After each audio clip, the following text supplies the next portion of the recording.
सुना होगा, बहुत सारे टोटके भी सुने होंगे, बहुत सारे ऐसे नुस्खे भी आजमाए होंगे जो मोटापे को कम करने के लिए बायस बनते हैं। मोटापा मोटापा है क्या? बात आ जाती है मोटापे पे।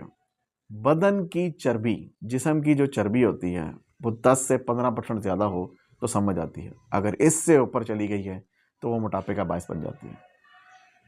हमारे जिस्म में चर्बी की मिकदार जो है वो 10 से 15%, इससे ज़्यादा पूरे बदन का 10 से 15% जो है ना वो चर्बी इससे कम होनी चाहिए, ऊपर नहीं होनी चाहिए। अगर इससे ऊपर है तो वो मोटापे की शिकायत बन जाती है। वक्त के साथ साथ, उम्र के साथ साथ बदन कद का बढ़ना, उम्र का बढ़ना, उसके साथ साथ जिस्म का भी बढ़ता है, और जिस्म के बढ़ने के साथ साथ जिस्म फरबा भी होता है, मोटा भी होता है, भारी भी होता है। कुछ जिस्म जो है वो तो जाज़बे नज़र होते हैं कि हेल्थी हैं, स्मार्ट, देखने में जाज़बे नज़र लगते हैं, अच्छे लगते हैं। लेकिन कुछ ऐसे होते हैं